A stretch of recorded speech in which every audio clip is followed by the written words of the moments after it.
retourne avec nous sur Europe 1, c'est l'heure de la question santé d'Europe 1.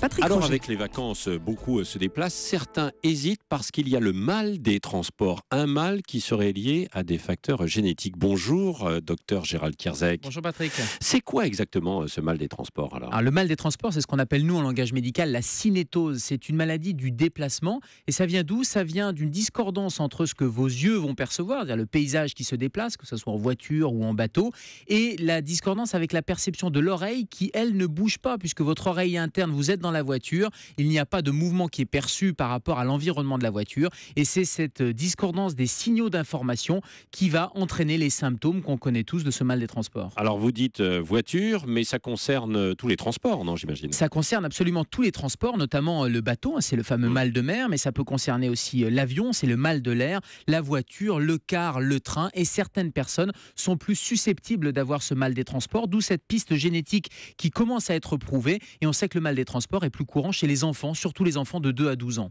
Oui, mais alors là, c'est forcément génétique quand c'est chez les enfants, ou alors ça va disparaître aussi un petit peu avec le temps ? Alors ça va disparaître, c'est moins fréquent à l'adolescence, mais il y a certains adultes qui sont touchés, et cette piste génétique vient d'être confirmée dans une récente étude.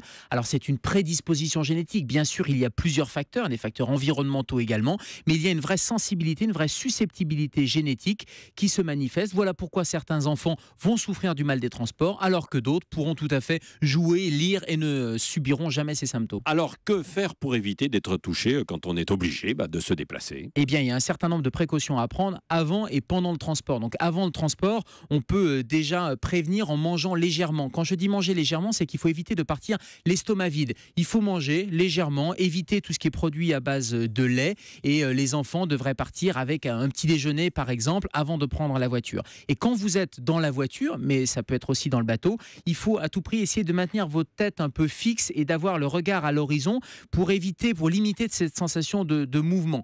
Les mouvements respiratoires vont être importants aussi, essayer de se calmer, de respirer tranquillement, et puis il faut éviter de lire ou éviter de jouer dans la voiture. Alors je sais bien que certains enfants vont plutôt au contraire avoir le DVD et ça va plutôt éviter le mal des transports, mais enfin globalement la lecture c'est plutôt un facteur aggravant. Et puisqu'on parlait du mal de mer, pour le mal de mer il faut plutôt se placer sur le milieu du bateau puisque c'est là où ça va forcément limiter les mouvements. Oui, alors il y a aussi des médicaments quand même, non ? Bien sûr, il existe des médicaments qui sont des médicaments soit en vente libre, votre pharmacien va pouvoir vous les conseiller, ou bien sur prescription médicale. Et les premiers médicaments, ce sont les antihistaminiques, un peu les mêmes médicaments que les anti-allergiques, en tout cas c'est le même mécanisme d'action. Et puis il y a la fameuse scopolamine qui est un patch qui va pouvoir se poser quelques heures, 6 à 12 heures avant de prendre la voiture.